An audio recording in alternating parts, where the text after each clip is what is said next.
What's going on, everybody? Welcome back to the Sporting Cast Podcast, episode 13.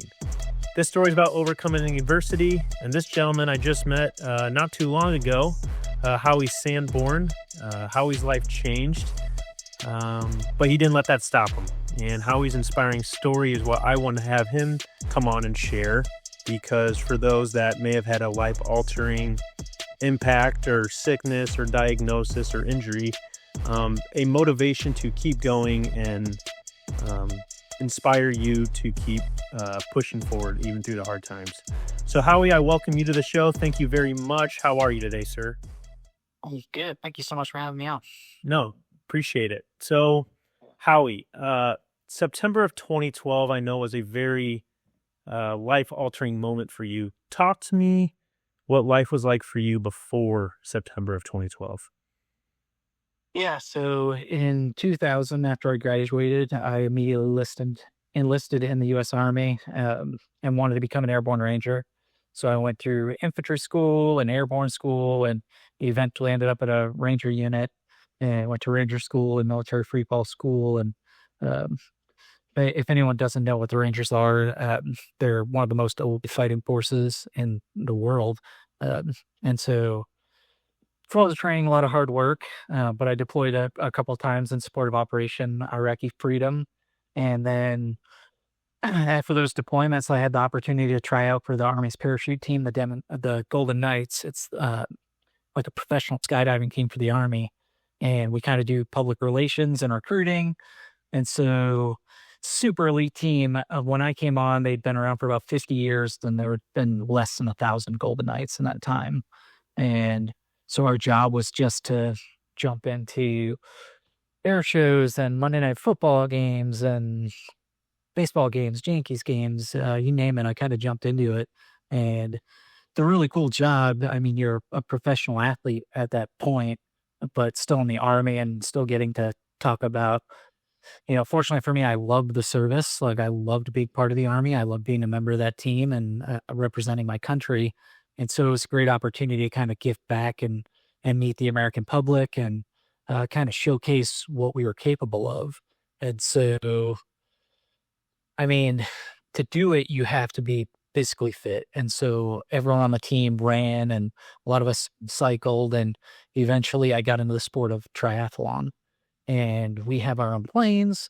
So we would bring our bikes to air shows, and me and a couple buddies would go ride. And I did a half Ironman, and in 2012, I was training for a full iron distance race.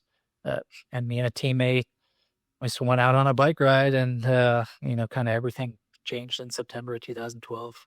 So before we talk a little bit about that injury a little bit, take a step back. When you said you were skydiving at professional games, is there a certain game that you look back on and say, wow, this was a great memory for me? I mean, there's so many. I did do a Monday Night Football game into Dolphin Stadium, and I'm from New Hampshire originally. Okay. So I'm a Pats fan, and they were playing the Patriots. And so we jumped in, at night with pyrotechnics, landed on the 50-yard line, and then got to hang out and watch the game. And Patriots beat the Dolphins up pretty good on that one. Edelman had like a 99-yard, touchdown. Is pretty cool. That's a good one for me. That's awesome. Well, hey, best of luck to your Patriots this week playing the Denver Broncos. How are you feeling about that? Well, my girlfriend is a Broncos fan, so we're house divided right now. So, see. Oh, man. Hey, I think I trust your starting quarterback a little bit more than the Broncos starting quarterback this weekend. Yeah. If anyone wants to look up a clip, he was the backup to Brady at one point. And there's a cool clip where he goes out on the field and throws an interception right away, and Brady just super mad about it. So I think we got the right quarterback going into this one. So I would take Drake May over Jarrett Stidham. Now, not to get too off topic, but how does it feel to have a franchise quarterback a few years after Tom Brady leaves? I mean, there was definitely some growing pains in there. Oh, yeah, for sure. I was back in high school watching the Patriots lose, and the comeback from last year to this year has just been insane, right? And it's awesome to have Mike Rabel. I mean, old Pats champion come in and kind of go back to the old Belichick Brady way almost, and how I think they're, training and competing. Well, best of luck. Best of luck to you as a Patriots fan. Hope Drake May throws for 3 tutties and you go to another Super Bowl. So, what inspired you to enlist in the Army? Was it something that you had a mindset on when you were a kid, or was it something that you kind of developed as you got older? Yeah, I get asked that question a lot, and I don't have a good reason. And before I can even remember, like my parents have pictures of me in like full BDUs, but both of my grandfathers served in the army. Um, most of my uncles served in a branch. My dad was Army Reserves. And so I kind of come from like a military background. And so I think it was just always something from when I was very little that I wanted to do, wanted to be a part of. Like, you know how it is. Like something probably happened before I can even remember that just set me on a path to go and do that. Um, yeah, at one point actually in '04, me and my brother were both in Iraq. My dad was in Afghanistan, and my sister was on the USS Truman. So big military family. Oh, wow. Yeah. Is it something that, you know, you hear a lot about, stories of maybe veterans not wanting to talk about past stories, PTSD, or just, just not wanting to share necessarily. Is it something that you and your family would bond over and share stories to provide perspective to one another? Or is it just, we support each other and knew everyone was doing their own thing? And how did that go? I think everyone, you know, processes, their time in the service their own way. Um, I think I give we talk a lot of crap with each other, and I was an airborne ranger, and you know definitely the most elite out of everyone's service, and so I definitely give them a lot of crap. My brother and dad were both like guard reserve, and my sister was Navy, so I give them a lot of crap. So And they give it back, but rightfully so. That's good. No, so yeah, I think most people in the military process it with a little bit of dark humor and a little crap talking. So yeah, that's how it's supposed to be, right? Keep it friendly, but always keep it playful as well. No, so Howie, I know. September 2012, you get struck by a vehicle, like you said. Do you remember what was going on that day? Do you remember getting hit? Is it something that, you wake up in the hospital and is that kind of your first memory of the day? No, I I didn't remember anything. Mhm. As far as the accident went, I remember we got up early. We were just doing a quick 20-mile bike, and then we had an air show. We were in Kirksville, Missouri, so it's kind of like out in the middle of nowhere. Quick ride, and I remember the turnaround point at the 10-mile marker. There was like a Casey's General Store there, and then I don't remember anything else. And we were about 3 miles from the hotel when it happened, so I lost about 7 miles worth of travel. And so when I woke up in the hospital, they had to explain to me, you've been hit by a car, you're paralyzed. And apparently they had to tell me that multiple times over the first couple days of back surgery and, um, fixing me. So, I was pretty low on blood when I came in. So I was a little bit messed up. Yeah. How did your other person, like the individual you were with, what happened to them? Yeah. So my teammate, John, I think we were riding a little bit offset, and so the car kinda hit me, I kinda hit him, and we went into a ditch, and so I definitely took the brunt of the accident. Mhm. And so he had a pretty gnarly cut right here, we were both knocked out, so we were both life flighted, and they stitched him up, and, um, he just actually retired from the Golden Knights. He went on to have a really successful career with the Golden Knights, and, uh, yeah, he just kept grinding away at it, and I did my best to, make sure that what happened to me didn't, you know, weigh on him. It's just life sometimes, like we can't control it. It's nothing, even neither of us did anything wrong. And so it's just the way it goes sometimes. Is this individual, John, do you still keep in touch with him a fair amount? Yeah, yeah. We're good buddies. He's actually when I go to races for paratriathlon, I have to have what's called a handler, and it's basically a pit crew that helps me get out of my wetsuit, gets me strapped in my bike and stuff. And so he's actually gone to Japan and Portugal and England with me. So Very cool. So when you finally came to the realization that you were paralyzed, how do you remember your reaction? How did you react to it? I know you said they had to tell you multiple times, but did you process it well once you did hear it, or was it kind of a starstruck moment still? Yeah, I think, again, I don't really remember the first couple times they told me, or maybe I do, and they kind of blended in. Um, but it, honestly, like one of the first things I did was ask for my iPad, and I started looking up paratriathlon and hand cycles. Really? Like, I guess I just made the shift in my mind where I knew I was like, okay, like I'm screwed. Like, there's no way that I'm gonna. Like, I was realistic, I guess. Everyone wants to be optimistic and like, I'll walk again. But I think I took a very realistic approach where it was like hope for the best, but plan for the worst.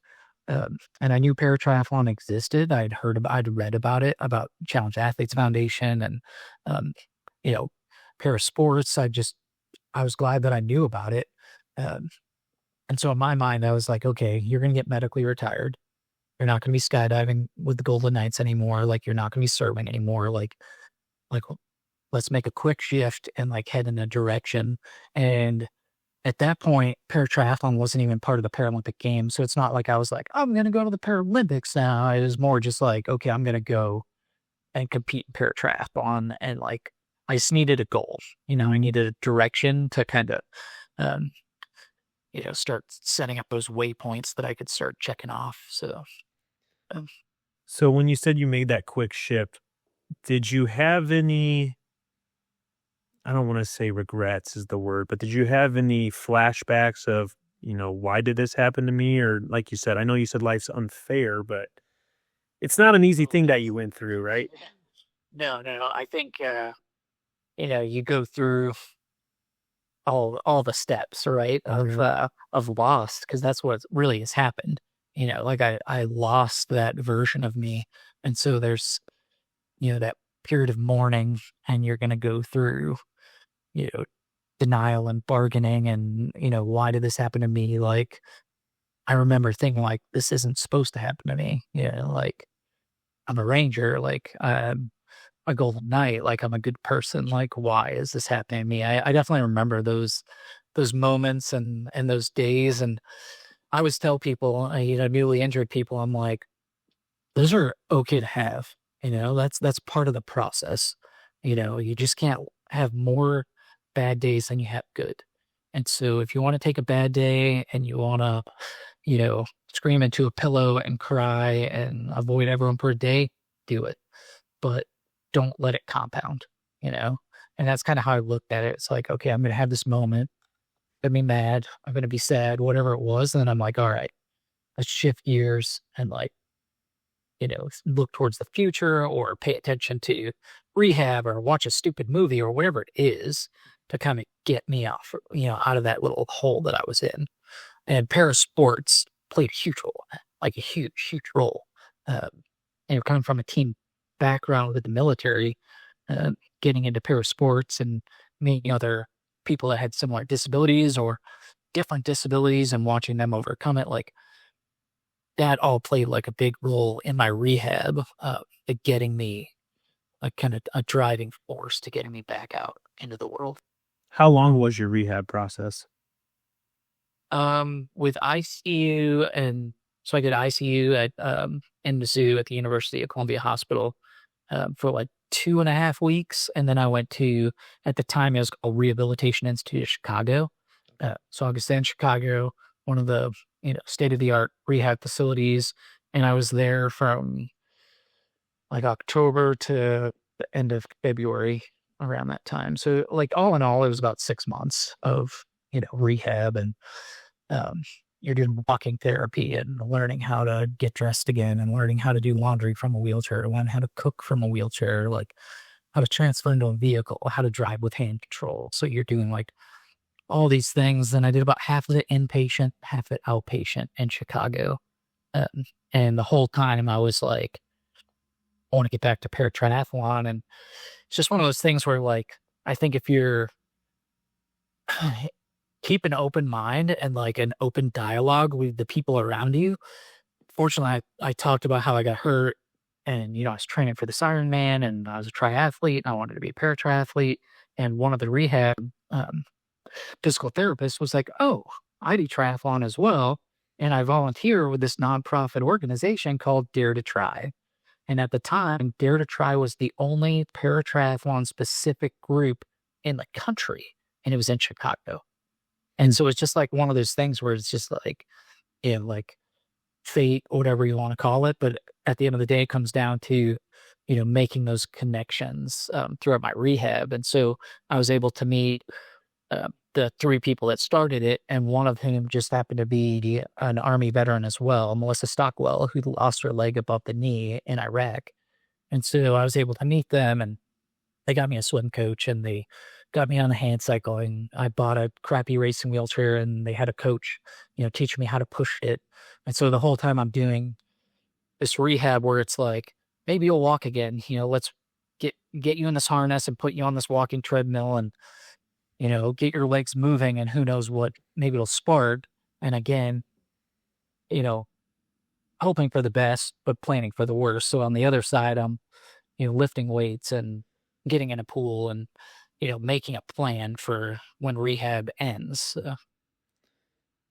Is there ever a moment through maybe that rehab process, or even after that you want to give up this goal, or have you always kind of kept in the back of your mind, no, I am going to do this? Because, you had those days of doubt, right? But have you ever had that build up of, man, I don't want to do this? Like I said, initially, like, I didn't have like this really big goal of like going to the Paralympics. It was more just like, I just want to like get moving and get fit. And a big part of it was kind of ego driven. Like, I come from this team where, being a ranger, like, you're expected, as soon as someone sees a ranger tab on your shoulder, they expect you to be, the best, like the most high speed, hard charging, no quit person. And then same on the Golden Knights, like, we're the best skydivers in the world. So the team that you're a part of, like, everyone on that team is the greatest in the world.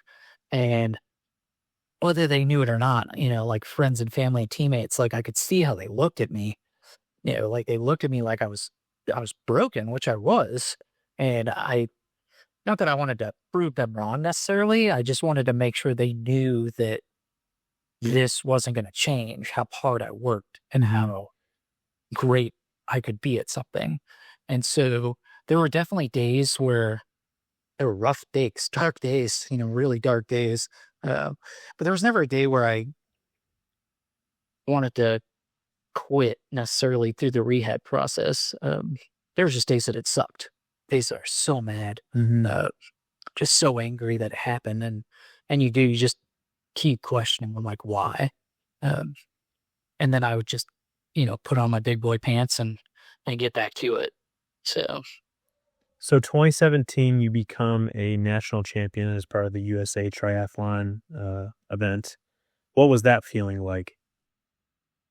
Yeah, so during my rehab period, actually, is when they announced that paratriathlon would be at the Rio Paralympics for the first time. It's like the debut of it. But I kind of knew, there was people far ahead that were already competing at, world championship level. And so I was just kind of doing it for fun and getting the opportunity to kind of travel some of these bigger events. And I was seeing growth. And I think in 2016, I really started to like kind of buckle down and be like, okay, like, I'm not going to make this games, but like, it would be really cool to go to the Paralympics. And so to do that, like, I think there's a lot of people in the country and in the world that think like the Paralympics are like everyone gets a medal type thing, and it's really not. Like, it's not a participation award. Yeah, like, not even just to go, like, you have to be top tier athlete. Mm-hmm. And when I say top tier athlete, like, we're training at a level that's the exact same and a lot of times higher than our able-bodied counterparts, because we are dealing with, like, I always tell people, I'm like, oh, anybody can, run a marathon with 2 legs. I'm like, try to push it in a racing wheelchair with your arms, try to do the swim of an Ironman with just your arms, and then bike the rest of it with your arms, and then run the rest of it with your arms, like it's a whole different breakdown. And to compete at the international level, like, you've got people that have been doing this, some of the guys that I race against were born with disabilities their whole life. Like, I got hurt at 30, so I'm kind of playing catch up a little bit. And so when I won the national championship, I was like, oh man, like, maybe I've got a shot at the next games. And that's at the end of 2017, starting in 2018, is actually when they started a resident team at the Olympic Paralympic Training Center in Colorado Springs, and I was invited to go live there.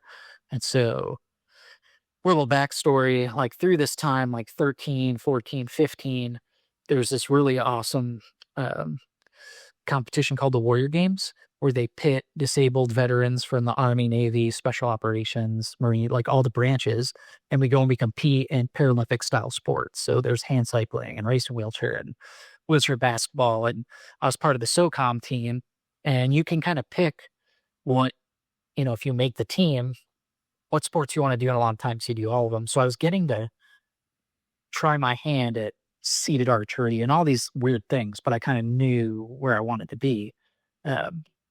But in 2014, I did my first Warrior Games, and it was at the Olympic Paralympic Training Center in Colorado Springs. And so you get to go live there for a couple weeks, and you compete there. And if anyone like wants to learn more about it, you can look it up online. But it's an amazing facility, huge gym, awesome basketball courts, and kind of barrack style living. So it's like feeling the military.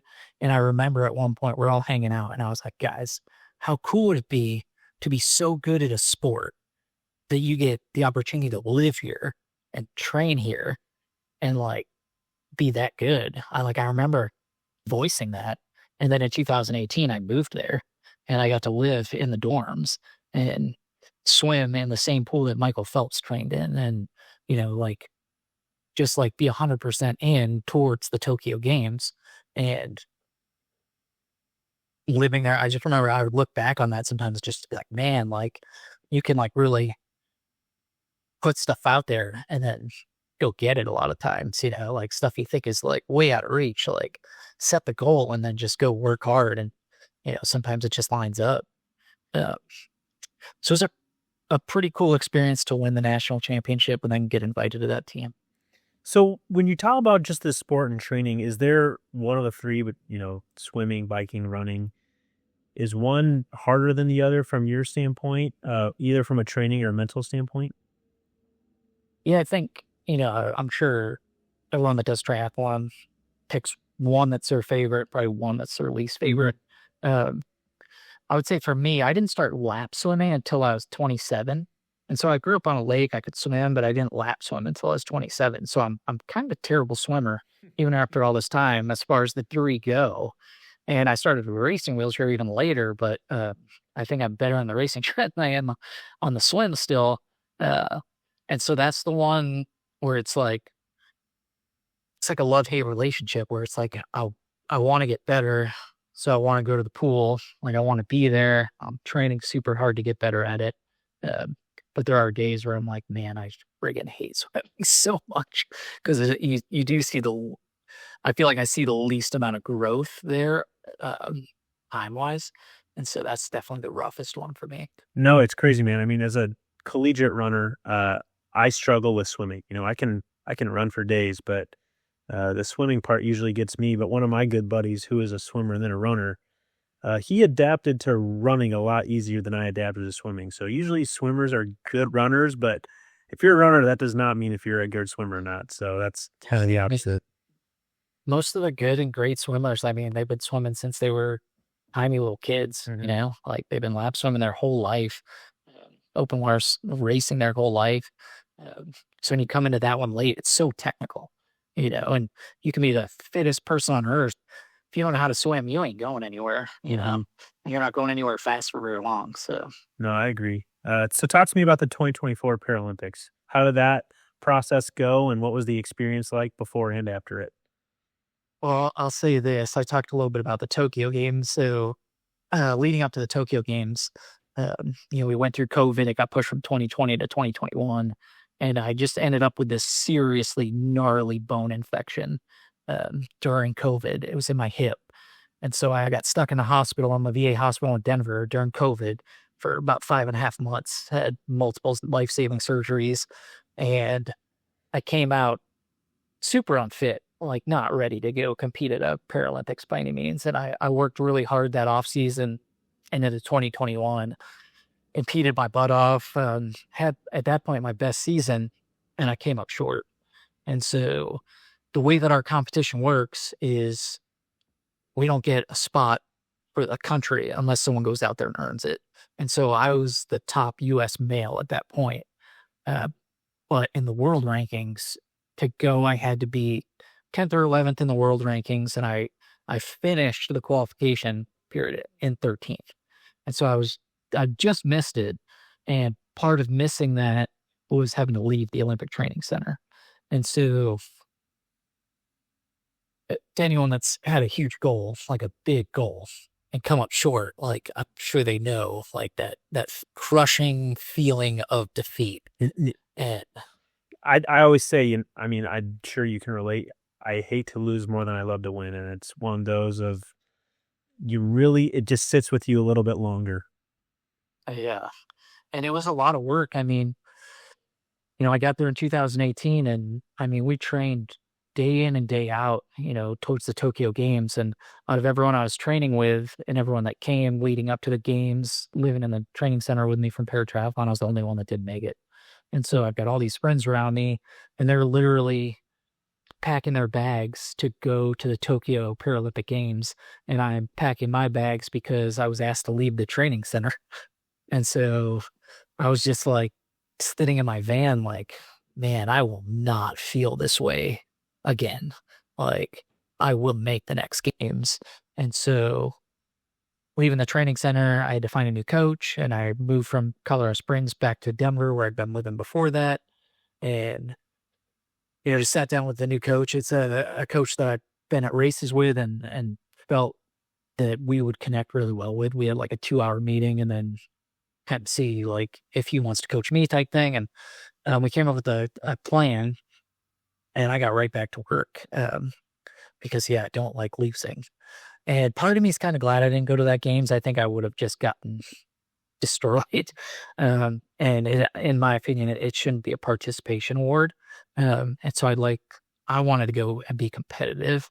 And so we trained as a short, we'll call it a quad, but because the Tokyo Games got postponed to 2021, we only had 3 years to get ready, 2 years till the qualification window opened up. So we started training super hard. And I told everyone my motto was burn the ships. And I don't know if you know that story, that there's this old legend of a pirate captain. They hit the beach and they're losing the battle. And so all his men want to retreat. So he burns the boats. And so they can't. And then they go on to end up winning and taking over. And so that burn the ship mentality is like, there's no going back. Like, you're all in, like everything, like revolved around my training and recovery. And I went into our qualification window starts about 12 months before the games will start, and they take your 3 best races and you get points. So based on where you finish, you get points and they rank you. And to go to the Paris Games, you had to be top 9. And so the window opened up in 2023, first World Series race, I won. And then went to a World Cup like a weekend later, and I got second. And so like right out the gates, like I was way ahead at points. And the World Championships, I think I got 5th that year. And so we did the numbers, and we knew I finished 2023 first in the world overall in points and first in the world of Paralympic qualification points. And so we did the math, and we're like, there's literally, like, as long as I go to Continental Championships in March and win, there's literally no way I can't be in the top 9. And so we raced Continental Championships, which is also like the US qualifier that designates who gets that country spot. I won that. And then we're like, we're on easy street. And so I went from Tokyo racing every race up until the last race of the qualification window and missing it. And then this one, it was like the first race of 2024. And I'm like, oh, I'm going to the games. Like once like they announced the team, like I'll be on it. And so it was a way different vibe, like way different vibe. What was that feeling like, knowing that it was coming? And it was, I don't want to say it was overwhelming, but I definitely had to like kind of go off to the side after the race, after we took some photos and stuff. My coach was there, my girlfriend was there, my dad had come down with his wife, and actually, so that race was in Homestead, Florida, And the Golden Knights, when I was on the team, we actually did our winter training in Homestead, Florida. Yeah, full circle. So, yeah, right. Totally full circle. And so one of my buddies that had been on the Knights was just happened to be there training, doing something else for SOCOM, but he was able to come and see me race. And we were able to go over to Golden Knights training facility because they were finishing up winter training and see them jump and hang out with the team a little bit. And so it was super full circle. But I remember having to go off for a little bit by myself and just kind of process and be like, shit, man, like, did it, it's so much work as the 100% opposite feeling that I felt when I didn't make the Tokyo Games. And so I'd actually, I bought a bottle of Pappy Van Winkle with basically as like a raffle item. And so the money went to Dare to Try, the nonprofit that got me started. I bought that the year of the Tokyo qualification window. And my plan was like, when I make the Tokyo Games, I'm going to open this bottle and we're going to drink this like $900 bottle of Pappy Van Winkle. And of course, I didn't make the Tokyo Games. So everyone's like, what are you going to do with it? And I was like, well, I guess it's going in the safe. And so I just tucked it away and we brought it. I had a special case, Pelican case made for it so I could take it down to Florida with me. And I had special glasses made for me, my buddy who's my handler and my coach. And so after the race, we went back to our Airbnb and we had a bunch of people over and we cracked open this bottle of Pappy Van Winkle that had just been sitting there. And, we all had a pretty awesome sip of bourbon. That's what the sweet taste of victory, I must say. Oh, yeah. Like just kind of like goodness of Pappy Van Winkle. So, yeah, it was pretty epic. Yeah. So 2024, 2025, you're continuing the momentum. What's training like right now? What are your goals for the future? Yeah, so a little bit about my games experience, because it definitely didn't go the way we planned. I definitely went there ready to crush, like as a racer, you kind of know where you are, like, where everyone else kind of is. And so realistically, I can look at it and I could tell you who's going to be first, second, third, fourth, fifth. Like I would tell you like who that was going to be. And so we knew realistically if I had my best race, like we'll probably be just off the podium in fourth. And if I had just a standout race, like something, just the perfect race, which never happens, right? There's always some. Very rarely. Yeah, perfect race, and someone else has a bad race, like maybe we make the podium. And I was okay with that. Like it was a lot of hard work to go from not making the team to get to that point. So we went in super fit, ready to go. We swam in the Seine. We were like, some of the first people to swim in the Seine in the last 60 years. They cleaned it up, so to speak. And swimming is my hardest event. And so we did half downstream and then half upstream into this, into the current. It was brutal. And then biked on the Champs up towards Arc de Triomphe, Eiffel Tower in the background. Like the whole thing was unbelievably iconic. And I'm glad we had a couple days leading up to that to really take it in, because once you're in race mode, like you don't see any of it. And I went into the racing wheelchair in fourth place, kind of where we knew we were. And then or in fifth place, sorry. And so the goal was to chase down fourth place. And right away I knew my racing chair was acting a little funny. And so it was like a 2-lap run course, I think. And with like 400 meters to go, sixth place had caught me. And now we're coming up on fourth place. And so it's going to be kind of a shootout between me and this French dude. And then I'm on the ground. Like literally in an instant, my racing chair broke and I flipped over and just came shooting out of my racing chair and was just laying on the ground. Like it happened so fast. And so I kind of like gave myself a quick check. I knew I was okay. Flipped my racing chair over. It rolled, but the part that holds my feet was snapped off. And so the official came up and I was like, hey, I need you to help me get in this thing, because like I can't stand up. Mm-hmm. And she's like, I can't touch you. And I was like, no, I know the rules. You're the only one that can touch me right now. I was like, I need you to help me get in this thing. And between me and her, we just couldn't do it. Fortunately, a couple other officials came over to help. And with sprint distance triathlon, like everything is short and fast and all out. And there's only 10 of us racing at this race. And so I went from, in that mix of fourth, fifth, sixth to dead last. very quickly. Uh, and they were just like, just quit. And I was like, no, You don't know me, like, people. yeah. And I was like, no, like this thing still rolls. My arms still work. We're 400 meters from the finish line. Like I'd go up and over the bridge. And unfortunately, the way they had to put me in it so my legs wouldn't drag, it was like basically like flipping over. And so in the pictures, like in the videos, you see me crossing the finish line, holding on with one arm to like keep my chest down so I don't flip over and just pushing with one arm up and over the Point Alexander Bridge into the finish line.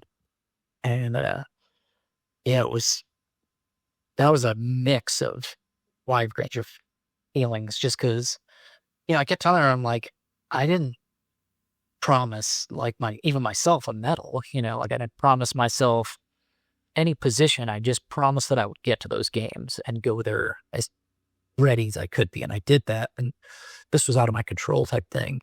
But man, it's a crushing loss. And so, like we're back at it right now. In LA 2028, it's the home games, like here on home soil. And so that's what everything is focused on right now. Best of luck.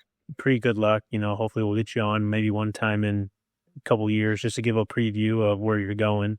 But when you reflect on not even just the last 13, 14 years since your injury, but just in your life, who's really been a supporting cast that's impacted your life for the better?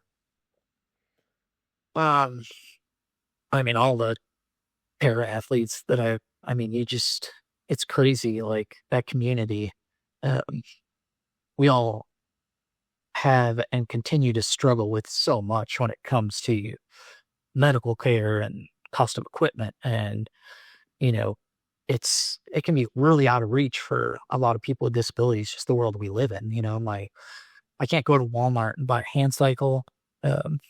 And to be on a competitive hand cycle, I'm on like a 20,000 plus bike. That's tough. And so to see my peers and teammates, like, and see them go through those same battles, like they constantly push me. And then on the personal side, like my dad is definitely like my biggest cheerleader. He's been coming to my races and competitions ever since I got hurt. And he came to Paris as soon as I qualified. Before I even qualified, as soon as I was first in the world at the end of the 2023 season, he booked tickets to Paris. And I was like, Dad, I didn't qualify yet. And he's like, you're good. He's like, I'll be there. He's like, tickets are booked, like hotels booked. We're there. And so he always like, he's definitely my biggest cheerleader. And then my girlfriend's my handler now. And so I can't do any of this without her. She's lugging all my gear and making my life a million times easier as a competitor when we get to competition. So, No, that's awesome. So when you have this injury, like you said, you relate to the other para athletes that have overcome injuries. What is your advice for someone who may be watching that's overcoming their own situation, injury, some other personal event that happened in their life? What do you advise for them to keep pushing and stay motivated on whatever they want to accomplish in life?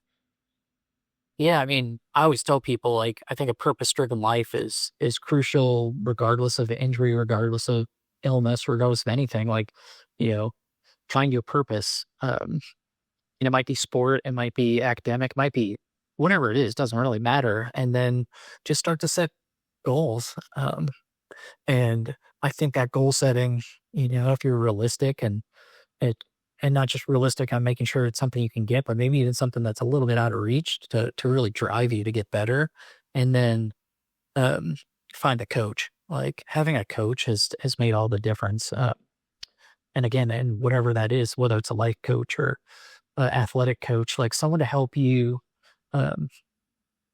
just bounce ideas off of and communicate those and be able to put stuff down and help mark your progress. I think a lot of times, like, it's nice to have someone on the outside looking in because sometimes we're a little too close to the painting.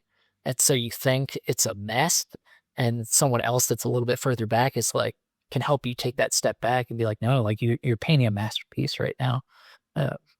So I think it's important those are important. That community. I always tell everyone, like, find your community, and that I think sport gives people a lot of community. I think, arts, like you can find these groups of people that they don't have to have the same backstory as you. They don't have to have the same injury as you, but it's nice when you have a common, you know, goal or a common hobby, and community can really make those hard days a lot easier. I know that's one thing that's driven me, is like just knowing that next community event, that next camp, going to see those people, like pushes me to get up and kind of shake off those bad days.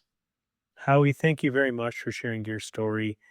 Very inspiring to me, really. Anytime you have a bad day, you always need that reality check, right? And I know that injuries have overcome with people, and death and job may not be going well. Your own sport might not be going well, but thank you for providing perspective to not only me but the listeners on, keep pushing forward. Continue your goals.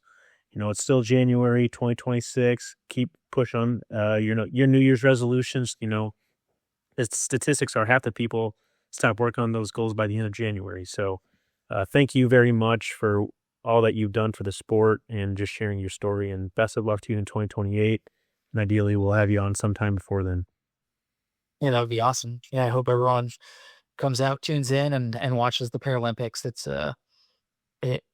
I'm biased, but it's way better than the Olympics. So, well, there you go. Hey, we had Emily Oberst, who is a guest in wheelchair basketball. She's also said the same thing, and we're in support of both you and Emily. So thank you, Howie. Yeah, thank you. You have a great day. You too.